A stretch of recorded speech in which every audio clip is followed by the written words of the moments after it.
Hey campers, it's Beth, naturalist with the Johnny Appleseed Park District. I am out at Lippincott Bird Sanctuary with two of our butterfly monitoring volunteers. We have volunteers that monitor butterflies at 5 of our parks. They visit a very specific trail once a week and record all the butterflies that they see each week. They do this during the late spring through the summer and into the early fall. At the end of the season, we collect data from everybody and then send it to the Cleveland Museum of Natural History. The people there collect data from all over the state of Ohio, and it is then available for scientists to use from all over the world. How cool is that? Let me introduce you to our two volunteers. Hey campers, we're out at Lippincott Bird Sanctuary with two of our wonderful volunteers. We have Phil Valentine on the right and Dave Betts on the left. They come out every week during the summer and early fall to monitor the butterflies that are here.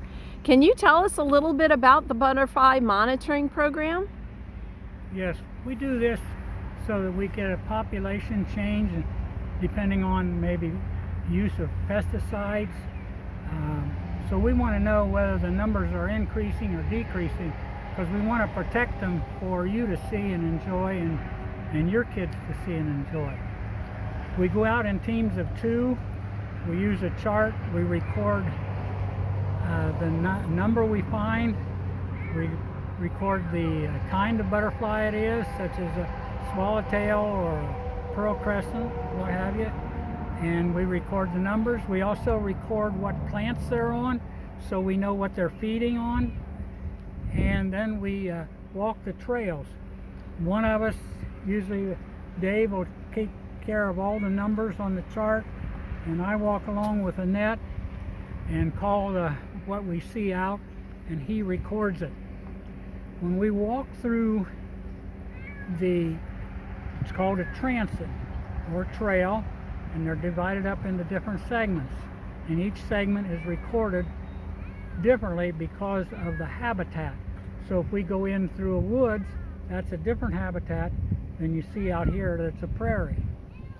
When we go through, we pretend we are in a 15-foot box. And so we look 15 feet ahead of us, we'll turn around, look 15 feet back, 15 feet to each side.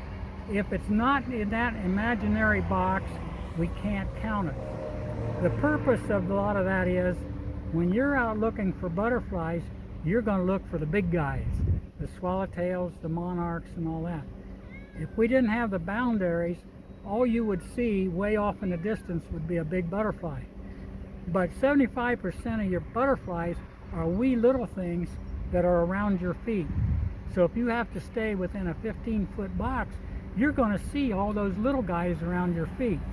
So the next time you're out on a trail or what, don't just look out over the horizon, look for the big butterflies. Stop and look all around your feet, and you'll see all kinds of small butterflies, such as skippers, pearl crescents, eastern-tailed blues, and they're all completely different, and they're all beautiful. Great. And Dave, can you tell us a little bit about what happens with the data that you collect on a weekly basis? Well, Phil keeps all the data, and in the fall, after we're all done, he puts it all together and sends it to the state association, but the lepidopterist?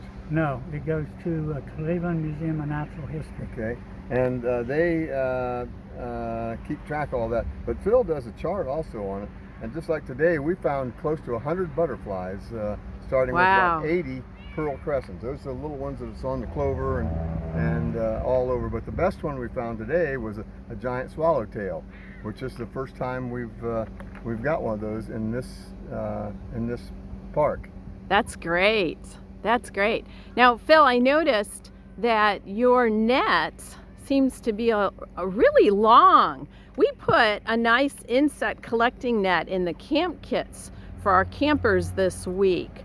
Why would yours be so much longer than the one that we used? Well, you get a longer reach on it.